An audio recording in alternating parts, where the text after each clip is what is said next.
I'm making an updated Sacred Beast deck profile for post Brothers of Legend. So this deck is really fun. I just don't have access to Eldritch cards, which would make the deck much better. Which once I have those, then I'll make an updated version of this. But for now, I really like this version just because it's very trap heavy, and your life points literally don't matter in this deck at all because of certain cards. But starting with the monsters, I play 3 copies Chaos Summoning Beast. Chaos Summoning Beast has 2 effects, where on field it has the effect of you contribute it to then special summon a Sacred Beast from your hand, ignoring its summoning conditions. And then you can banish it from the grave to add 1 copy of Fallen Paradise from your deck to your hand. And then you can only use each effect of it once per turn. Then I play 3 of probably one of the best, if not the best, starter in this deck, being 3 copies of Dark Beckoning Beast. Dark Beckoning Beast has the continuous effect of once per turn, you can normal summon 1 Dark Fiend with 0 attack and defense, in addition to your normal summon or set. And then when it's normal summoned, you can add 1 card that lists the Sacred Beasts, or any of the Sacred Beasts, or the Sacred Beasts themselves from your deck to your hand. And I want to say that's it, but I feel like it has another effect that I'm just not remembering.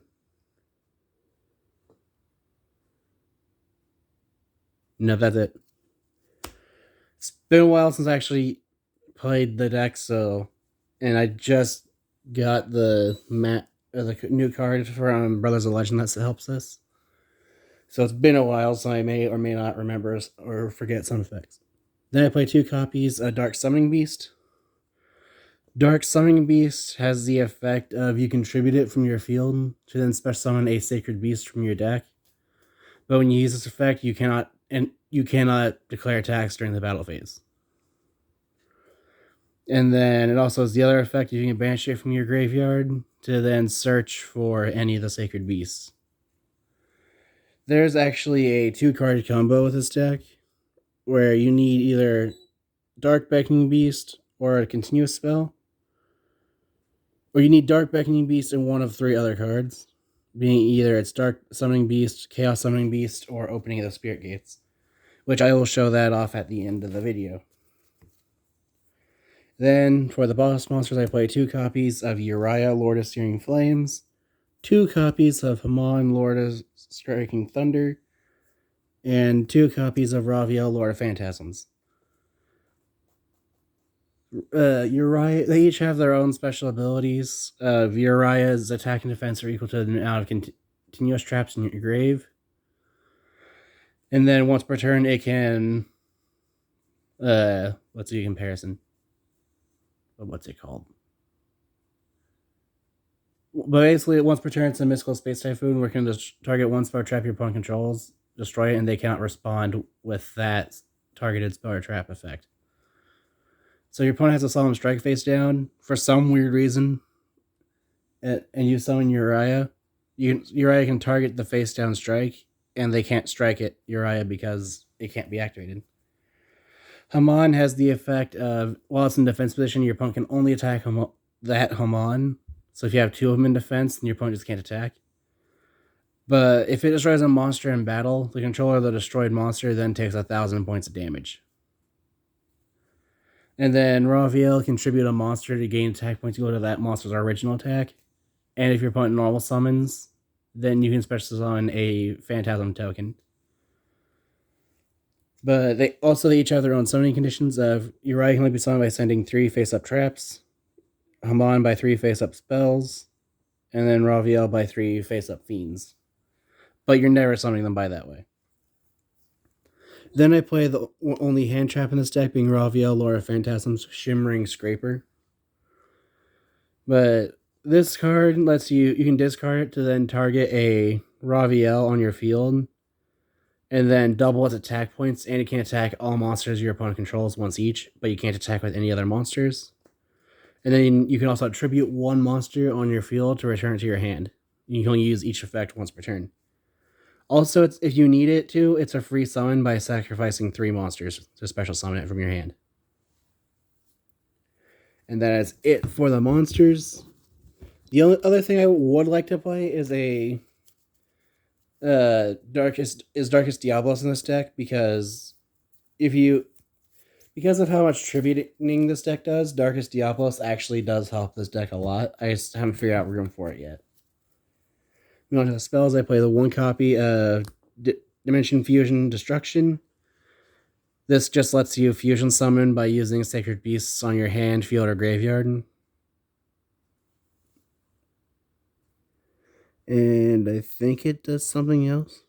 Oh yeah, if you control any of Sacred Beasts, then your opponent cannot respond to it. Then I play 2 copies of Cerulean Skyfire.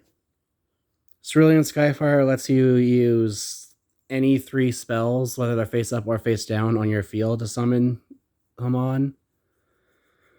But the effect you actually want is, if your opponent activates a spell or the effect of a spell, you can switch a Hamon you control to defense to negate that card's effect. This is one of the only few cards I know of that can respond to cards like Super Polymerization, because it just says Super Polymerization says your opponent cannot activate cards or effects in response, but Cerulean Skyfire does not actually activate to negate a spell or trap. It's just something that happens. The other card being Abyss Scale of Mizuchi, but oh yeah, also Cerulean Skyfire has the effect of, if a Sacred Beast leaves your field, you take no damage for the rest of the turn.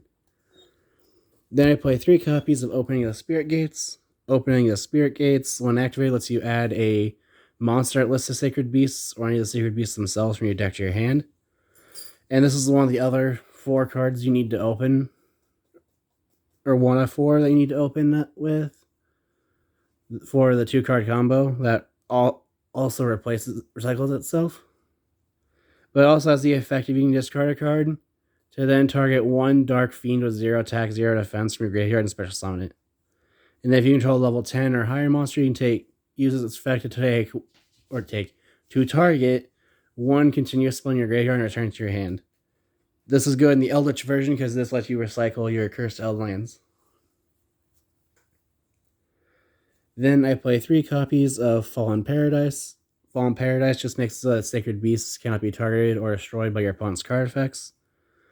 And it's a once per turn pot of greed just by controlling a Sacred Beast. And you can only use each effect of Fallen Paradise once per turn. Then the new card, I play 3 copies of Pure Reyes map. What this map does is, at the beginning, or as a start of your main phase 1, add 1 monster with 0 attack from your deck to your hand, but have your life points. And I don't remember the rest of it. I think it's something like you can't use cards or effects of that card's name until you normal summon it. Let's see. After adding it to your hand until the end of the next turn, after this card is activated, you cannot activate the added monster's effects or the effects of cards with its name until you normal summon that monster or a monster with its name. So essentially, you just use this to search for either Chaos Summoning Beast, Dark Summoning Beast, or Dark Beckoning Beast.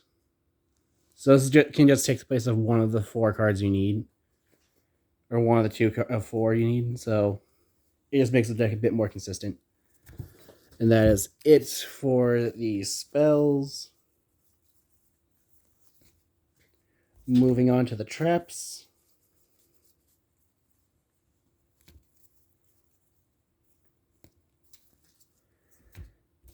I play 1 copy of Hyper Boys. I only play Hyper Boys in case I have to rely on Uriah. But Hyper Boys lets you summon Uriah by sending 3 traps on your field, whether face up or face down, to the graveyard to summon Uriah.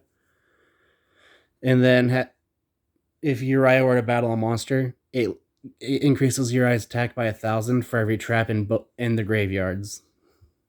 So if your opponent has impermanence, this will increase Uriah's attack by another 1,000. But it also has the effect of once per turn, you can discard a card, I think that's the cost, to then target a Sacred Beast in your graveyard and summon it, ignoring its summoning conditions. But it can only do that if you summon a Sacred Beast properly, so that effect never comes up. Then I'm playing 3 copies of probably the best Floodgate for this deck, and that's Awakening the Sacred Beasts. This trap has 3 effects depending on how many Sacred Beasts or different names you control. If you control 1 Sacred Beast, then every time your opponent normal or special summons a monster, you gain life points equal to that monster's attack points, which is the main reason I see that life points don't matter with this deck. If you control 2 or more, then your opponent's activated monster effects on their field are negated. So essentially just put your opponent under a skill drain.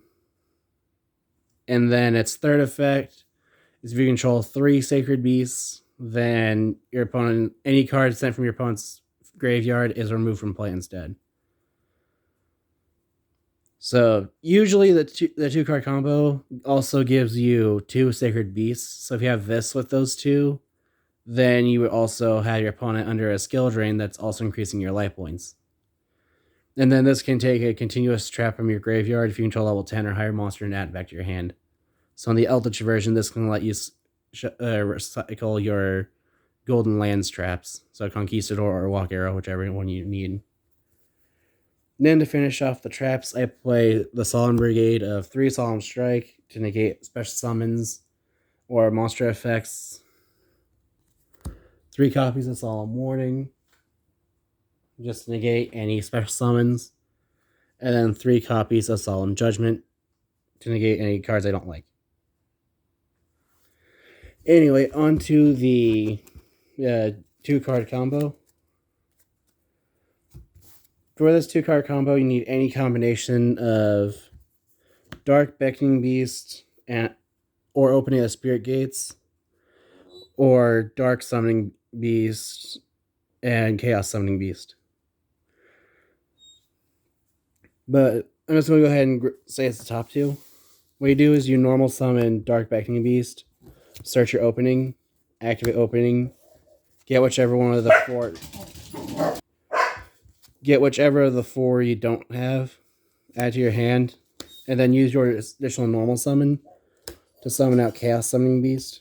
Then you link off the Dark Beckoning Beast for a copy of Salamangreat Almirage. Then you can use your continuous spell, discarding Dark Summoning to summon back Dark Summoning, because it does not actually target.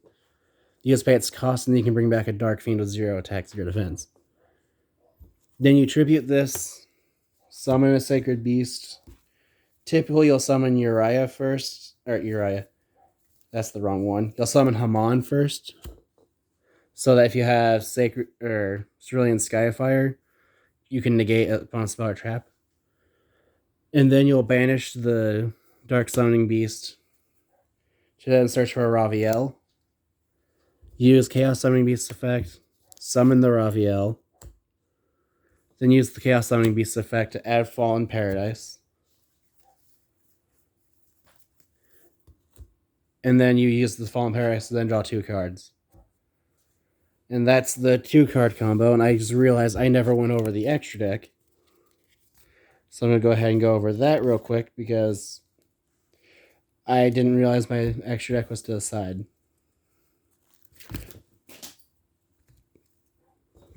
But starting with the extra deck, you play the 1 copy of Salamangreat Almirage, because you do need this for the 2 card combo.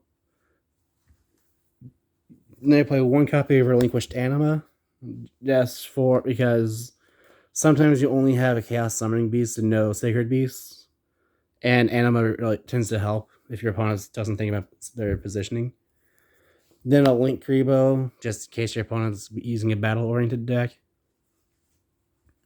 Also, the levels of the Phantasm tokens are level 1, so you can tribute those to keep bringing back Link Kribo. Then I play 3 copies of Barricade Board Blocker, just because I like being able to protect my field spell from being destroyed, so that I can protect my Sacred Beasts, so that I can keep my trap cards' effects in play. And then I don't have them with me at the moment. I don't remember which deck they're in, but I do play 1 copy of Nightmare Cerberus and 2 copies of Nightmare Phoenix. each just requiring two monsters with different names except tokens. Cerberus, you discard card, target a monster your opponent controls in the main monster zone, not a special summon, destroy it. And then Nightmare Phoenix targets a spell or trap your opponent controls and destroys it. Then I play 2 copies of Nightmare Unicorn. Unicorn just lets you discard a card, target one monster your opponent controls. Either one monster or one card. I believe it's monster, though. Okay, now you target one card on the field, return it back to the owner's deck. And then during your draw phase, if this card's link summoned, you can draw one card for every card it's linked with. So if it's linked with a Cerberus and a Phoenix, then you get to draw 2 cards. Well, that's not really the effect you care about. You mainly want its effect to return cards. Then I play 1 copy of Borload for control, a copy of Boral Sword for OTKing. Then I do play 1 copy of Untitled the Chaos Phantom of Fury. This card's fun because when it's summoned, you can activate its effect to have it switch controls, and then during the end phase of the turn it's summoned, it will banish all cards on its controller side of the field, and then lets the card's owner summon Armatile the Chaos Phantasm from your extra deck. And then on that note, I also play the 1 copy of Armatile the Chaos Phantasm. Its card's fun just because it can't be destroyed by battle, and it has 10,000 attack on your turn only. So that's it for my Sacred Beast deck. If you have any ideas of what I can do to improve the deck, any decks you'd like to see made, or decks you'd like to see face off against each other, feel free to comment those below. And my next 2 decks I'm planning on uploading are going to be Cypher and Sharks updated. But like I said, if you have any ideas, feel free to comment those below, and thanks for watching.